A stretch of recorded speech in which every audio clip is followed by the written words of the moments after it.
শব্দগুলি শুনতে হয়তো ছোট মনে হয়, কিন্তু এর মূল্য অনেকটাই অধিক। এবার প্রয়াসও কিন্তু দুই ধরনের হয়।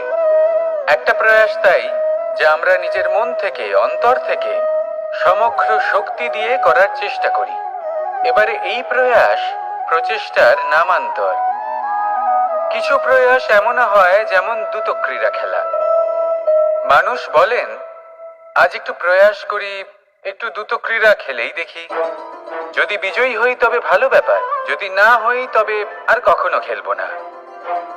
এটাও কিন্তু প্রয়াস, কিন্তু এই প্রয়াস পরিশ্রম নয়। পাণ্ডবদের দেখুন, ওনারা যখন পরিশ্রম করেছিলেন তখন খাণ্ডবপ্রস্থকেও ইন্দ্রপ্রস্থ বানিয়েছিলেন।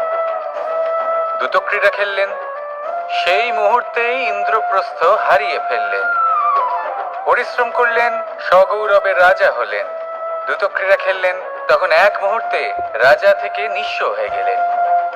সারমর্ম এটাই যে দ্রুতক্রীড়া কখনো কখনো আপনার মিত্র হতে পারে, কখনো সে আপনাকে বিজয়ী করতে পারে, কিন্তু প্রয়াস এবং পরিশ্রম যখন একসাথে মিলিত হয় তখন তা সর্বদাই আপনার সাথে থাকে। প্রয়াস করতে থাকুন, পরিশ্রম করতে থাকুন, আর আমার সাথে ভালোবেসে বলুন, রাধা রাধা। মানুষের দুটো রূপ রয়েছে। এক, আমাদের এই মুখ যা শুধুই চোখে দেখা যায়, আর দ্বিতীয় আমাদের এই মন যা শুধুমাত্র অন্তরাত্মা দ্বারা দেখা যায়। এবার আমাদের এই মুখ তা ঈশ্বর সকলকেই আগে থেকেই প্রদান করেছেন, কিন্তু এই মন কেমন হবে তা আমাদের জীবনের অনুভূতি এবং আমাদের জীবনের লক্ষ্য এগুলি সুনিশ্চিত করে। অর্থাৎ নেত্র দিয়ে দেখা যায় আমাদের এই মুখ, তা শুধুই এই কারণে প্রয়োজন যাতে সংসার আমাদের দেখতে পায়, আমাদের চিনতে পারে।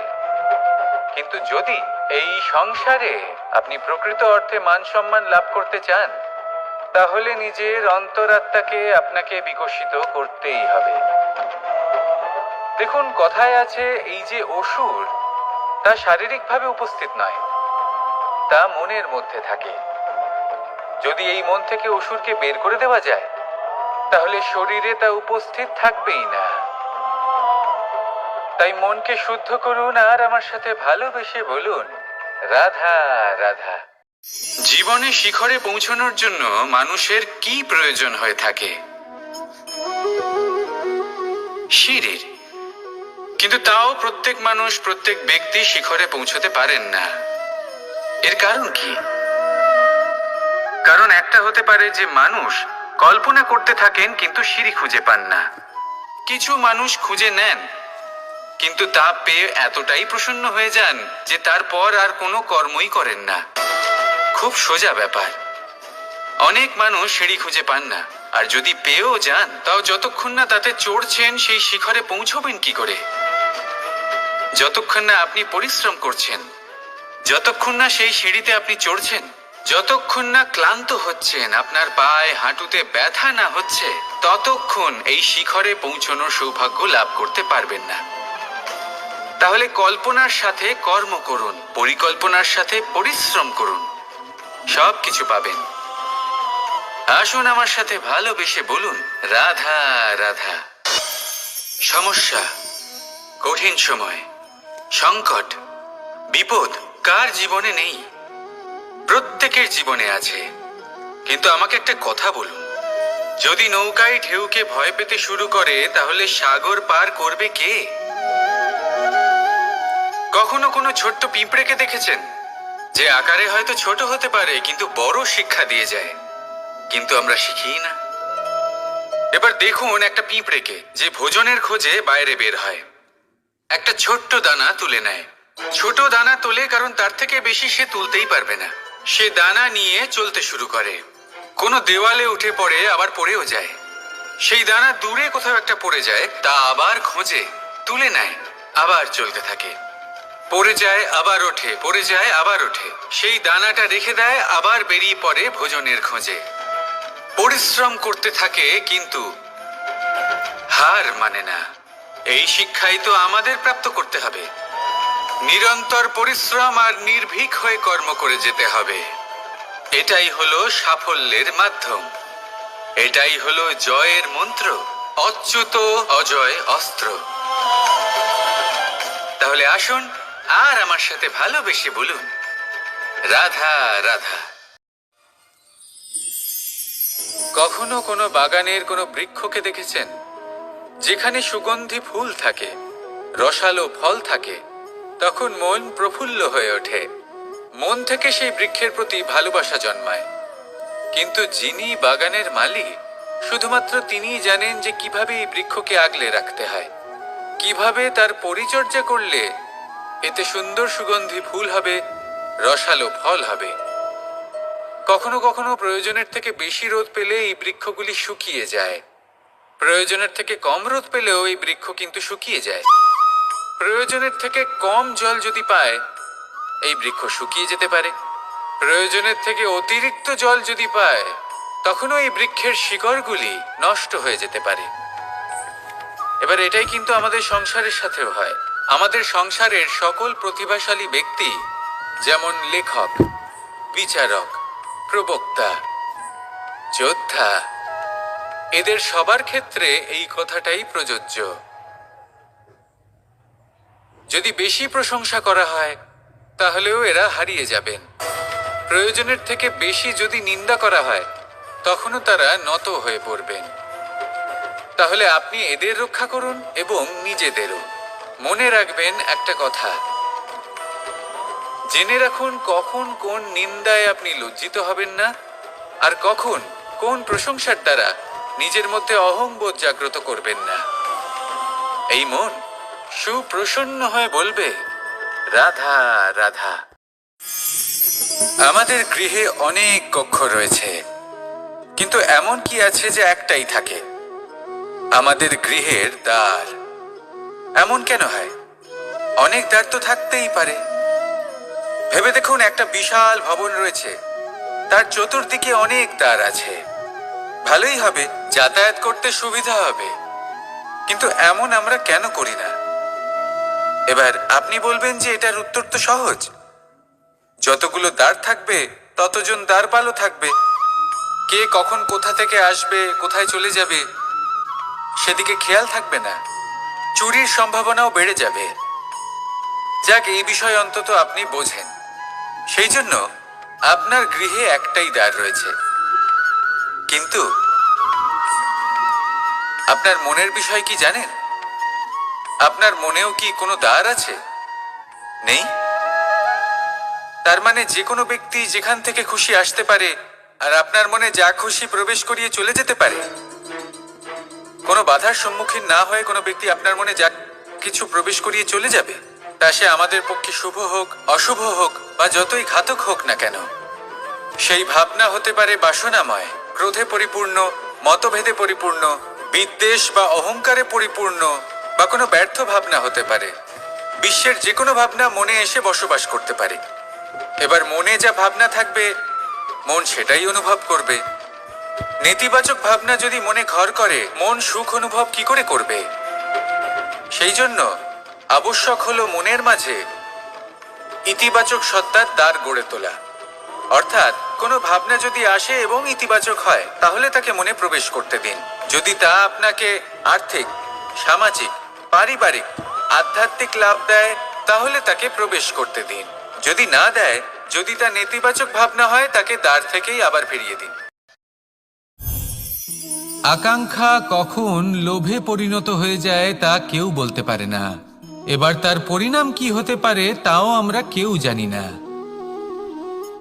আজ আমি আপনাকে বলছি, কোনো ব্যক্তি সবথেকে বেশি ক্ষতির সম্মুখীন তখনই হয় যখন সে এটা মনে করে যে সে সবথেকে বেশি সুরক্ষিত স্থানে রয়েছে। সে ভাবে যে সে সেখানে সুরক্ষিত রয়েছে। সে তখন অসাবধান হয়ে পড়ে, আর তখনই তাকে জীবনের সবথেকে বড় ক্ষতির সম্মুখীন হতে হয়। নিঃস্ব হয়ে যাওয়ার পরিস্থিতি কোনো মানুষের জীবনে তখনই আসে যখন তার কাছে প্রচুর সম্পত্তি থাকে এবং সে তার থেকেও অনেক বেশি সম্পত্তি অর্জন করতে চায়। সেই অনেক বেশি সম্পত্তি অর্জন করার চেষ্টায় সে এমন কিছু করে বসে যার ফলে তাকে সমস্ত সম্পত্তি হারাতে হতে পারে। একজন রচনাকার নিজেই নিজের প্রতিভা একদম শেষ করে দিতে পারে যখন সে অনেকগুলো কাজ নিজের কাঁধে নিয়ে নেয়।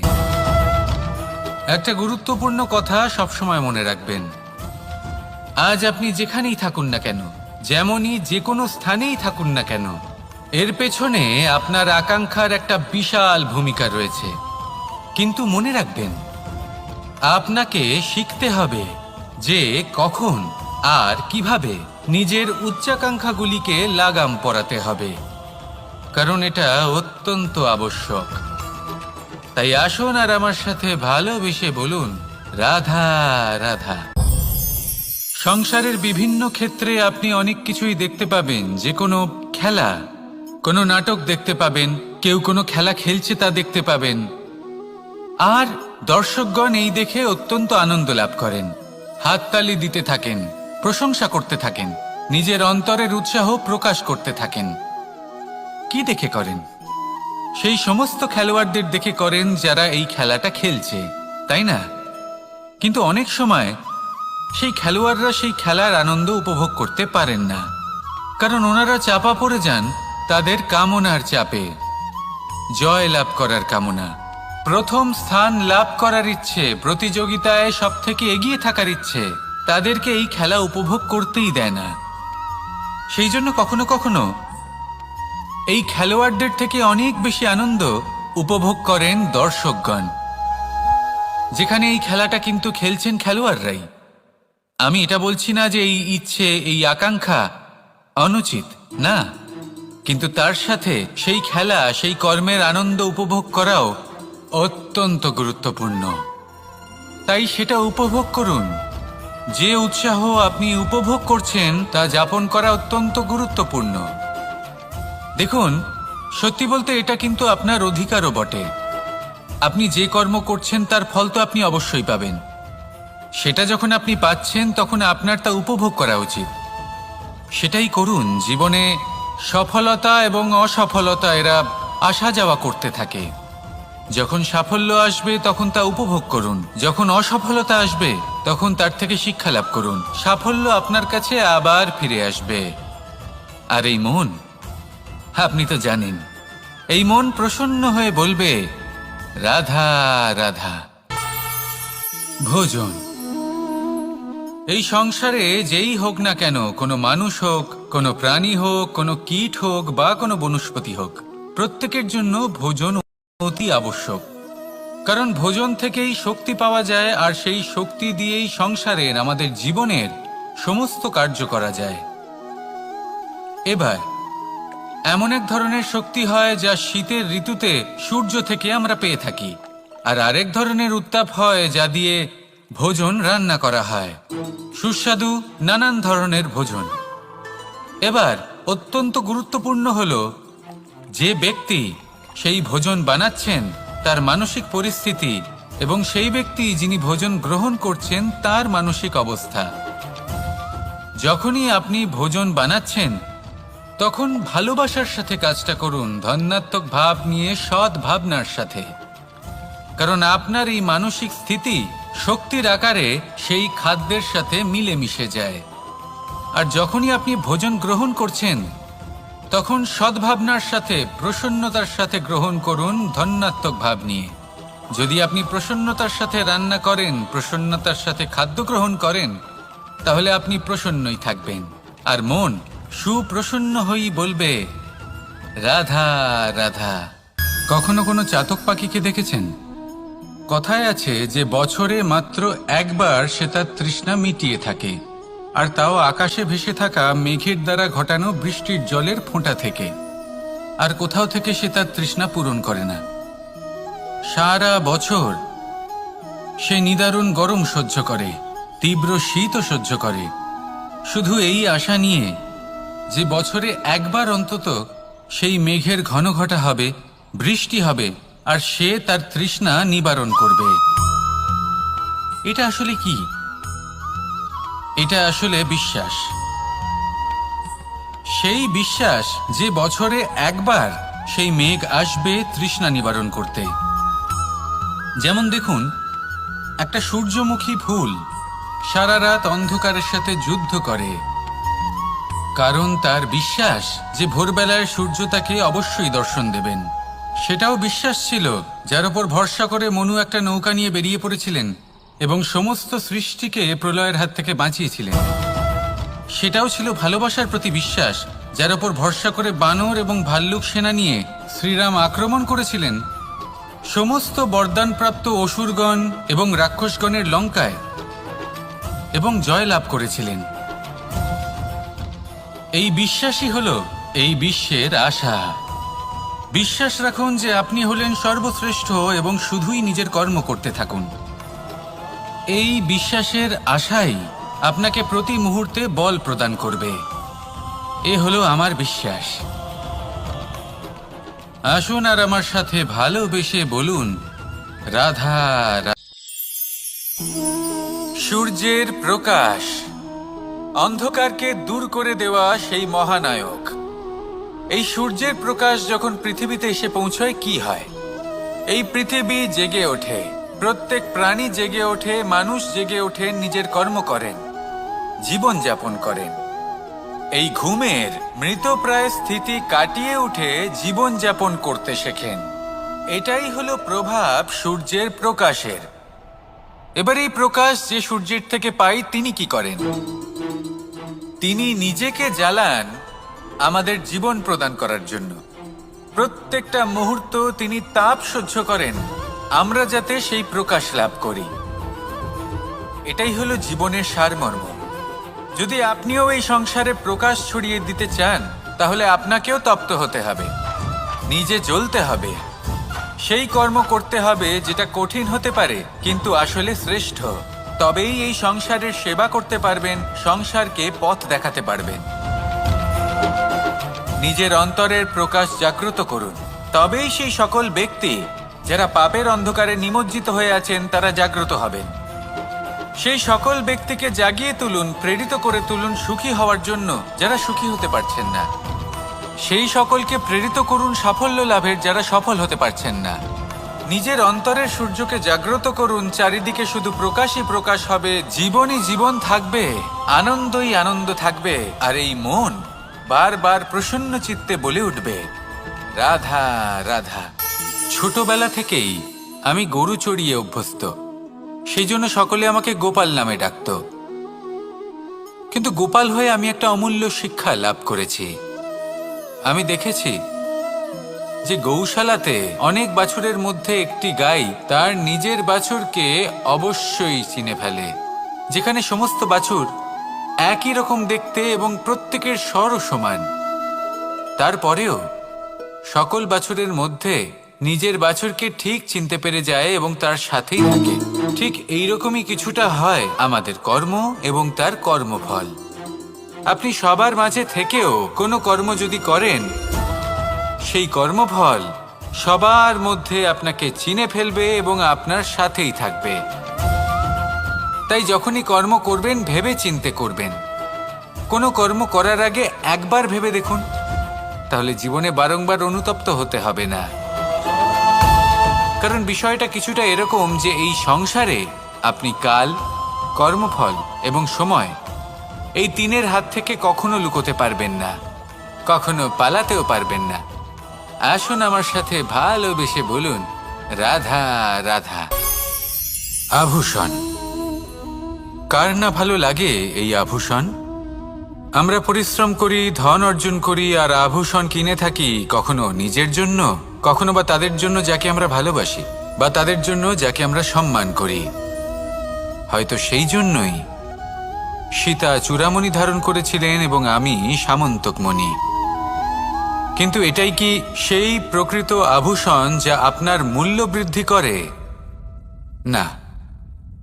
শ্রীরামের আভূষণ হলো ওনার নম্র ভদ্র ব্যবহার। মাতা সীতার আভূষণ হলো ওনার সততা, ওনার নিষ্ঠা, ওনার ত্যাগ। অর্জুনের আভূষণ ছিল ওনার একাগ্রতা। রাধার আভূষণ ওনার প্রেম। এই আভূষণ কোথাও নেই, আপনার মনে আছে। যদি আপনার মনে মিষ্টতা থাকে, তা শান্ত হয়, তাতে সততা থাকে, নিষ্ঠা থাকে এবং প্রেম থাকে। তাহলে আপনার অন্য আর কোনো আভূষণের কোনো প্রয়োজন নেই। আপনি যতই ভিড়ের মাঝে থাকুন, আপনার ঔজ্জ্বল্য চোখে পড়বে। আসুন আর আমার সাথে ভালোবেসে বলুন, রাধা রাধা। প্রেমের পরিভাষা আসলে কি? ভিন্ন ভিন্ন ধরনের ব্যক্তি, ভিন্ন ভিন্ন ধরনের প্রেমী, আলোচক বিভিন্ন ধরনের পরিভাষা প্রদান করেন এই প্রেম নিয়ে। কিন্তু প্রত্যেকের মনেই কখনো কখনো এই প্রশ্ন এসেছে, এই ভালোবাসা আসলে কি?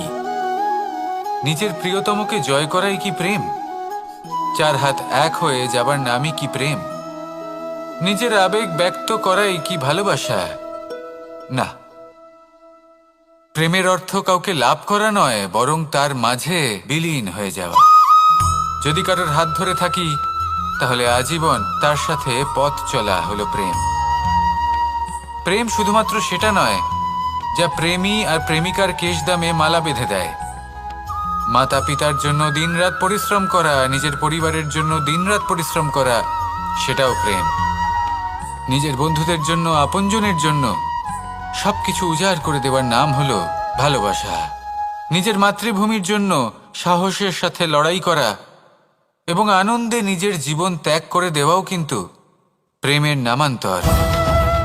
সেই জন্য যারা বুদ্ধিমান ব্যক্তি, তারা কখনো প্রেমের পরিভাষা খুঁজতে চান না, কারণ তারা জানেন যে এই প্রেম কতটা বিশাল। তারা জানেন যে এই প্রেম হলো এক বিশাল সাগর, যাকে নিজের মুঠোয় ধরে রাখা যায় না। সেই জন্য এই প্রেমের সাগরে ডুবে যান এবং সকলকে ভালোবাসতে শিখুন। যদি সবাইকে ভালোবাসতে পারেন, তাহলে তাদেরও কল্যাণ হবে যারা আপনাকে ভালোবাসে, তাদেরও কল্যাণ হবে যাদেরকে আপনি ভালোবাসেন, আর আপনারও কল্যাণ হবে। আর তখন এই মন ভালোবেসে বলবে, রাধা রাধা। হাস্য, হাসি জীবনে অত্যন্ত মূল্যবান হয়। কথায় আছে যে হাসি এবং হাস্য আমাদের জীবনে ওষুধের মতো কাজ করে, আমাদের সুস্থ রাখে, আমাদের জীবনের অনুভূতিগুলিকে আরো সুন্দর করে তোলে। কিন্তু প্রত্যেক ওষুধের মতোই এর সাথেও এটাই হয়। প্রত্যেক ওষুধ সঠিক সময়ে, সঠিক মাত্রায়, সঠিকভাবে গ্রহণ করতে হয়। যদি এরকম না হয়, তাহলে এই ঔষধও শরীরের ক্ষতি করে দিতে পারে। এবার আপনি ভাবতে পারেন, হাসি থেকে কিভাবে ক্ষতি হতে পারে? আপনি যদি অন্য কারোর উপরে হাসেন, তাহলে হয়তো তার মনে কষ্ট হতে পারে, তার অন্তরের মিত্র হয়তো শেষ হয়ে যেতে পারে, আর অন্তরের শত্রু জেগে উঠতে পারে। কিন্তু এটাই যদি আমরা সকলকে সাথে এনে সকলের সাথে হাসি, তাহলে হয়তো আমাদের অন্তরের, এই হৃদয়ের ভেতরে লুকিয়ে থাকা যে শত্রু, তা শেষ হয়ে যেতে পারে, আর অন্তরের বন্ধুসত্তা প্রকাশিত হতে পারে। ঠিক কি না? এবার আপনাকে উদাহরণ দিই। যখন দ্রৌপদী দুর্যোধনকে নিয়ে হেসেছিল, তখন তা মহাভারতের সৃষ্টির কারণ হয়েছিল। কিন্তু সেইখানেই যখন পার্থ আর মাধব একসাথে বসে মৃদুমন্দ হাসতেন, তখন ধর্ম স্থাপন করা হয়েছিল। তা আপনি কি চান? কাউকে নিয়ে হেসে তাকে আঘাত করতে চান, নাকি সকলকে একসাথে এনে তাদের হাসিয়ে তুলে ধনাত্মক প্রভাব ফেলতে চান? সিদ্ধান্ত আপনার। আসুন আর আমার সাথে ভালোবেসে বলুন, রাধা রাধা। মাঝে মাঝে কিছু মুহূর্তের জন্য চোখ বন্ধ করে ধ্যানের বেদিতে বসে ধ্যান করতে চেষ্টা করুন, আর বোঝার চেষ্টা করুন যে আমরা সর্বপ্রথম কি দেখতে পাচ্ছি, কি অনুভব করছি। আপনি দেখতে পাবেন সবার আগে আপনার চোখের সামনে আপনার দুষ্কর্মগুলিকে, আপনার লুকিয়ে থাকা ক্রোধ, অন্তরের যন্ত্রণা, ভয়, নিরাশা, এই সব কিছুই সবার আগে দেখতে পাবেন আপনি। আর এই সব কিছুই আমাদের দুঃখের কারণ হয়ে ওঠে। এই সব কিছু সারমর্ম কি? সারমর্ম শুধু একটাই, সেটা হলো এই যে আমাদের এই মন তা কিন্তু দুষ্কর্ম পছন্দই করে না। আমাদের এই মন একটা সুখময় জীবন যাপন করতে চায়, সৎকর্ম করতে চায়। তাই এটাই করুন, শুভ চিন্তা করুন, শুভ কর্ম করুন, ইতিবাচক মনোভাব নিয়ে জীবনে অগ্রসর হন। তারপর চোখ বন্ধ করে অন্তরে দেখতে থাকুন। দুঃখের আভাসই পাবেন না। এই মন প্রসন্নতা এবং প্রেমের দ্বারা পূর্ণ হবে এবং বারবার বলে উঠবে, রাধা রাধা। সাফল্য। সংসারের প্রত্যেক মানুষ সফল হতে চান। একটু বোধবুদ্ধি আসার পরেই সে সাফল্যের পেছনে ছুটতে থাকেন, আজীবন এই সাফল্যের পিছনে ছুটতে থাকেন। কিন্তু এই যে সাফল্য, তা অর্জন কি করে করতে হয়? ব্যবহার দ্বারা, ছলনা দ্বারা, বল দ্বারা, অর্থের দ্বারা? দুর্ভাগ্যবশত সাফল্য এভাবে লাভ করা যায় না। সাফল্য তখন লাভ করবেন যখন আপনি অসফলতা থেকে শিক্ষা লাভ করবেন। অসাফল্য থেকে শিক্ষা লাভ করা অত্যন্ত গুরুত্বপূর্ণ। করা ভুলের থেকে শেখা অত্যন্ত গুরুত্বপূর্ণ। যদি আপনি অসাফল্যকে ভয় পান, তার থেকে দূরে পালান, তাহলে জীবনে কখনোই এগোতে পারবেন না। অসফলতা আসেই আপনাকে এটা বোঝানোর জন্য যে সাফল্য কিভাবে অর্জন করা যেতে পারে। তাহলে অসফলতাকে স্বাগত জানান, তার থেকে শিখুন। নিশ্চিত রূপে সাফল্য আপনার কাছে আসবেই আসবে। আর এই মন তা সুপ্রসন্ন হয়ে বলবে, রাধা রাধা। কখনো কোনো বৃক্ষকে দেখেছেন? এই ধরিত্রী থেকে ততটুকুই জল নেয় যতটুকু তার প্রয়োজন। কোনো প্রাণীকে দেখুন, এই প্রকৃতি থেকে ততটুকুই খাবার গ্রহণ করবে যতটুকু তার খিদে রয়েছে। খিদে মিটে গেলে আর খাবে না। এবার মনুষ্যকে দেখুন, সে নিজের জীবনে যা কিছু পেয়েছে, বস্তু, ধন, খাবার, শক্তি, প্রয়োজনের থেকে অনেক বেশি লাভ করার চেষ্টা করে থাকে। প্রয়োজনের থেকে বেশি যদি পেয়েও যায়, তাহলেও তার কম মনে হয়। এবার এরকম ঠিক কেন হয়? এর পিছনের কারণ কি? কারণ হলো লোভ। লোভের আগুন কিছু এমন হয়, যদি মানুষের মনে একবার প্রজ্বলিত হয়, তাহলে শুধু বাড়তেই থাকে। ততক্ষণ বাড়বে যতক্ষণ না আপনি নিজে তাকে বাধা দিচ্ছেন। তবে এই লোভের আগুন নিয়ন্ত্রণ করা সম্ভব। পরিমিতিবোধ, পরিমিতিবোধের চিন্তা। আপনাকে শুধু নিজেকে একটা সরল প্রশ্ন করতে হবে। যখনই মনের মধ্যে কোনো বস্তুর প্রতি, শক্তির প্রতি, ধনের প্রতি, ভোজনের প্রতি লোভ বেড়ে যায়, নিজেকে প্রশ্ন করুন, এটা কি আমার কাছে ততটাই প্রয়োজনীয় যতটা একটা বৃক্ষের কাছে জল, যতটা একটা প্রাণীর কাছে ভোজন? এটা কি ততটাই প্রয়োজনীয়? যদি উত্তর না হয়, তাহলে নিজেকে সেখানেই বাধা দিন।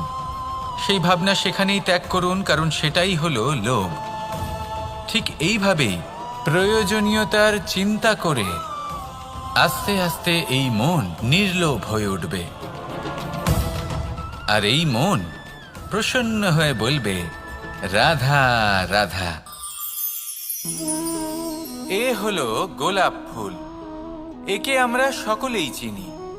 সমগ্র সংসার ভালোবাসে এই পুষ্পকে। এই ফুল দেখতেও সুন্দর। সবথেকে বেশি গুরুত্বপূর্ণ কথা হলো এর সুগন্ধ, যা দূর দূরান্ত থেকে ব্যক্তিদেরকে আকৃষ্ট করে। এই সুন্দর পুষ্প একটু মন দিয়ে দেখলেই দেখা যায় এর নিচে কাঁটা রয়েছে। এই সংসার বলে, এ প্রকৃতির কেমন রচনা, এত কোমল পুষ্প, এটা কি তীক্ষ্ণ কাঁটা সহ প্রস্ফুটিত হয়? এটাই হলো জীবনের সত্য। আমাদের অন্তরের সদ্গুণ, সেগুলিও এই ফুলের মতোই সুন্দর। সংসার এর সৌন্দর্য দেখতে পায়, এর সুগন্ধ চতুর্দিকে ছড়িয়ে পড়ে। কিন্তু এই সদ্গুণ জাগ্রত করে তোলার জন্য কঠোর পরিশ্রম করতে হয়, প্রতিনিয়ত চেষ্টা করে যেতে হয়। তাই জন্য যদি আপনি জানেন আপনার পথ উচিত, কিন্তু তা কাঁটায় পরিপূর্ণ, তাহলে থামবেন না, চলতে থাকুন। একবার যদি অন্তরের সদ্গুণ জাগ্রত হয়, তাহলে এই সংসার এই সৌন্দর্য দেখবে আর সুগন্ধে আকর্ষিত হয়ে আপনার কাছে আসবে। এই মন, এই জীবন প্রসন্ন হয়ে বলবে, রাধা রাধা। মানুষের এই জীবন, মানুষ জন্ম নেয়, একটা নির্দিষ্ট সময়ের পরে এই সংসার ত্যাগ করে চলেও যায়। এবার শুধু এটাই আবশ্যক নয় যে এই জীবনকালকে আপনি যাপন করবেন, শুধু এটাই গুরুত্বপূর্ণ নয়।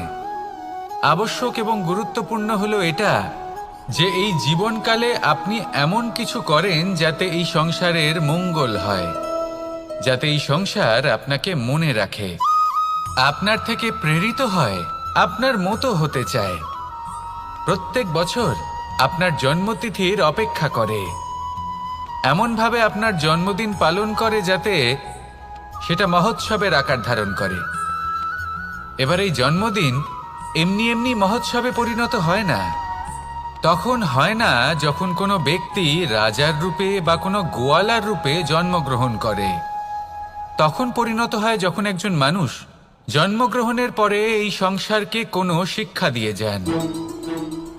কিভাবে একজন মানুষ গোয়ালা থেকে রাজা হতে পারে, কিভাবে একজন মানুষ অসত্য থেকে সত্যের পথে চলতে শুরু করেন, অধর্ম থেকে ধর্মের পথে চালিত হতে পারেন, কিভাবে অন্ধকার থেকে প্রকাশের দিকে যেতে পারেন, কিভাবে নিজের আত্মাকে পরমাত্মার সাথে মিলিত করতে পারেন। তা সে রামনবমী হোক বা জন্মাষ্টমী হোক, তাদের জীবনের সাথে জড়িত প্রত্যেক মুহূর্ত একটা পরবের আকার ধারণ করে। তাহলে আপনিও এইভাবে নিজের জীবন যাপন করতে থাকুন। এই সংসারে শুধু ভালোবাসা বিতরণ করুন, কিছুটা এমনভাবে বিতরণ করুন যাতে আপনি এই সংসার থেকে চলে যাওয়ার পরেও এই সংসারে আপনি শুধুই ভালোবাসা বিতরণ করতে পারেন। যদি আপনি এরকম করেন, সংসারকে প্রেরণা দেন, তাহলে আপনার জীবনও রাধা কৃষ্ণের প্রেমের মতোই অলৌকিক এবং দৈব হয়ে উঠবে। আসুন আর আমার সাথে ভালোবেসে বলুন, রাধা রাধা। কথায় আছে সংসারে নাকি সকল রোগের ওষুধ আছে।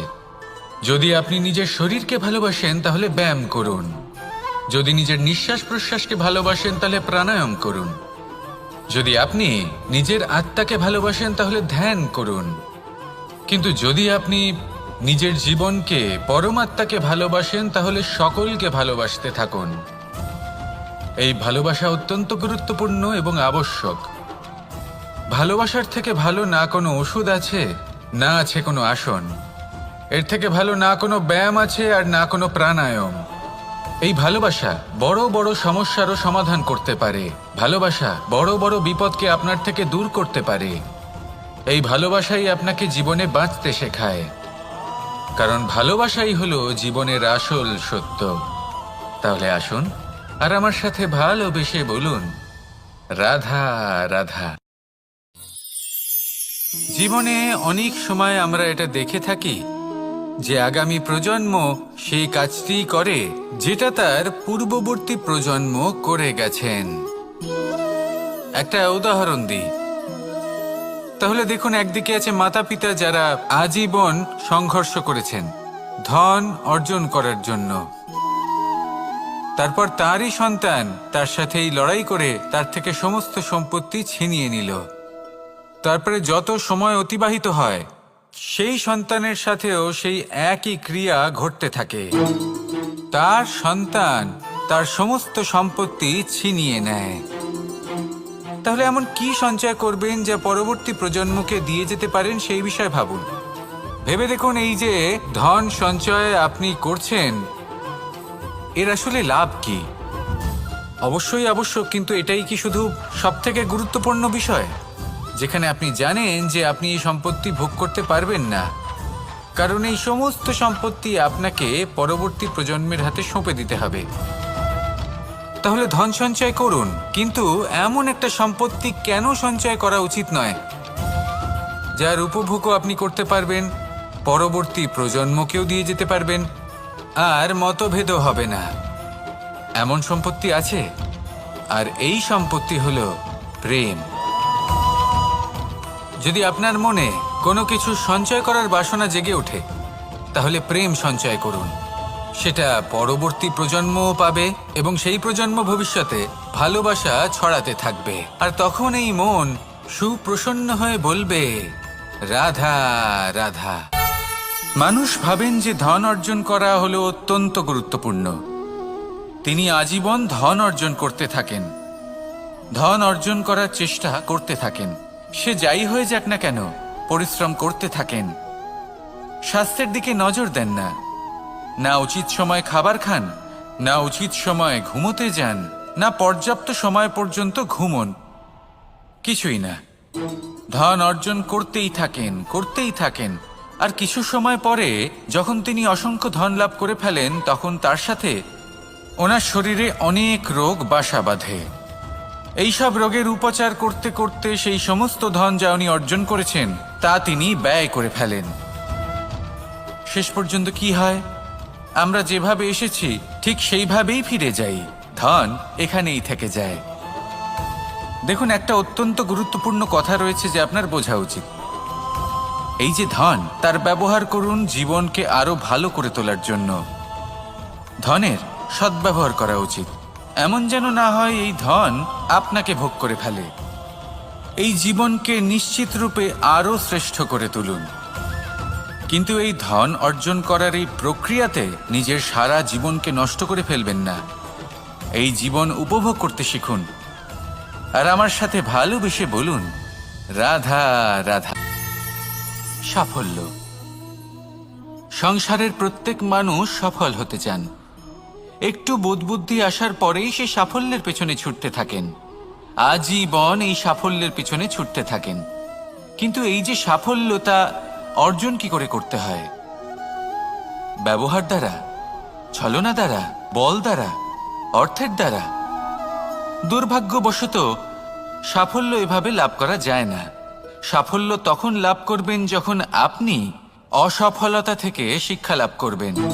অসাফল্য থেকে শিক্ষা লাভ করা অত্যন্ত গুরুত্বপূর্ণ। করা ভুলের থেকে শেখা অত্যন্ত গুরুত্বপূর্ণ। যদি আপনি অসাফল্যকে ভয় পান, তার থেকে দূরে পালান, তাহলে জীবনে কখনোই এগোতে পারবেন না।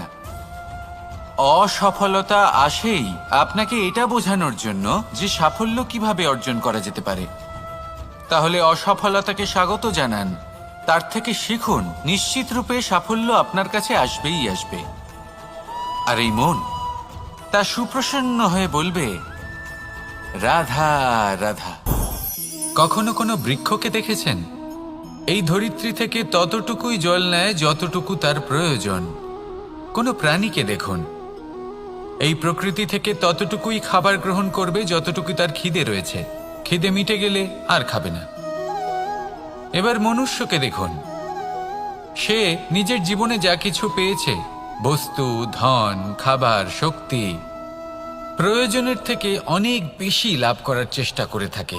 প্রয়োজনের থেকে বেশি যদি পেয়েও যায়, তাহলেও তার কম মনে হয়। এবার এরকম ঠিক কেন হয়? এর পিছনের কারণ কি? কারণ হলো লোভ। লোভের আগুন কিছু এমন হয়, যদি মানুষের মনে একবার প্রজ্বলিত হয় তাহলে শুধু বাড়তেই থাকে। ততক্ষণ বাড়বে যতক্ষণ না আপনি নিজে তাকে বাধা দিচ্ছেন। তবে এই লোভের আগুন নিয়ন্ত্রণ করা সম্ভব। পরিমিতিবোধ, পরিমিতিবোধের চিন্তা। আপনাকে শুধু নিজেকে একটা সরল প্রশ্ন করতে হবে। যখনই মনের মধ্যে কোনো বস্তুর প্রতি, শক্তির প্রতি, ধনের প্রতি, ভোজনের প্রতি লোভ বেড়ে যায়, নিজেকে প্রশ্ন করুন, এটা কি আমার কাছে ততটাই প্রয়োজনীয় যতটা একটা বৃক্ষের কাছে জল, যতটা একটা প্রাণীর কাছে ভোজন? এটা কি ততটাই প্রয়োজনীয়? যদি উত্তর না হয়, তাহলে নিজেকে সেখানেই বাধা দিন। সেই ভাবনা সেখানেই ত্যাগ করুন, কারণ সেটাই হলো লোভ। ঠিক এইভাবেই প্রয়োজনীয়তার চিন্তা করে আস্তে আস্তে এই মন নির্লোভ হয়ে উঠবে। আর এই মন প্রসন্ন হয়ে বলবে, রাধা রাধা।